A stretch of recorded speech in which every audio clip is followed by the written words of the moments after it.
Hello aspirants, welcome back to my YouTube channel JK study notes. तो आज जो video है वो आज उन कैंडिडेट्स के लिए है जिनका कि कल यानी कि 25 अगस्त को जूनियर असिस्टेंट का एग्ज़ाम है। All the very best first of all. और हम सब जानते हैं कि ये जो वो कैंडिडेट्स हैं जिन्हों की टाइपिंग टेस्ट जो था वो पास किया था और उनका कल रिटन एग्ज़ाम है जो कि 10,000 जो है कैंडिडेट्स का एग्ज़ाम है। आउट ऑफ 10,000 जो है 300 हमारी वैकेंसीज़ हैं, टोटल वैकेंसीज़ जो हैं। तो वेरी नाइस ऑफ यू कि आपने जो है रिटन एग्ज़ाम के लिए क्वालिफाई किया है। तो अभी तो सिचुएशन ऐसी होगी, आई नो दैट कि यू वर वेरी टेंस्ड और होंगे इस टाइम पे, तो बी काम, बी नॉर्मल, मैं यही कहूँगी इस टाइम पे, क्योंकि आपका जो हार्डवर्क है वो कल सब आपका जो है आपको रिवॉर्ड उसका मिलने वाला है।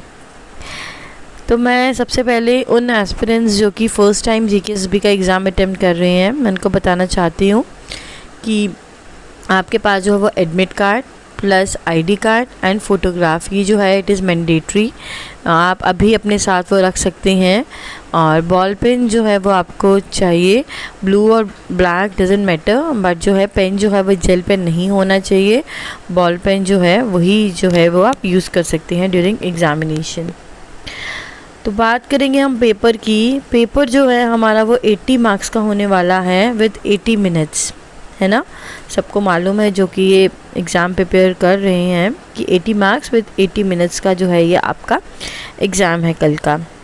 तो उसमें जो है आप देखेंगे कि मैं आपको सजेस्ट करूँगी कि जब आप पेपर लेंगे तो आप वन गो में जो है पहले चेकआउट करेंगे वो क्वेश्चंस जो कि आप सबसे पहले जो है आपको आते हैं विदाउट एनी थिंकिंग, आपको बिना किसी सोचे समझे, जिसको कि आप क्वेश्चन देखते ही आपको पता है कि ये आंसर आपको टिक कर सकते हैं, वो आप जो आपका होगा वो थोड़ा फास्ट फॉरवर्ड में होना चाहिए, सो दैट जो आपको क्वेश्चन आते हैं एटलीस्ट वो आप अटेम्प्ट करें, वो आपके क्वेश्चंस ना छूटें, ठीक है।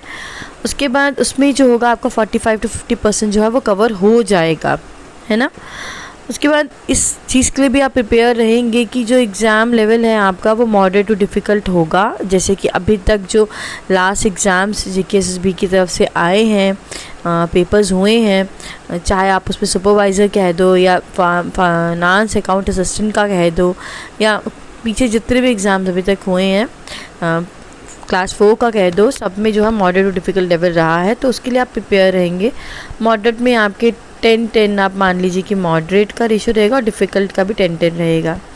यही जो है हमारा जो है ये एक एग्ज़ाम में जो है पेपर में जो है ये रोल प्ले करेगा, क्योंकि जो जनरल क्वेश्चन होगा 45 to 50% वो मोस्ट ऑफ द कैंडिडेट्स को आता होगा, लेकिन जब पेपर का जो लेवल है मॉडरेट टू डिफ़िकल्ट लेवल होगा तो वही जो है वो डिसाइड करेगा कि किसकी सिलेक्शन होगी। तो आपको जो है वो बहुत ही ध्यान से पेपर जो है वो अटेम्प्ट करना है। एलिमिनेशन मेथड भी जो है वो भी हम यूज़ करेंगे एलिमिनेशन मेथड को।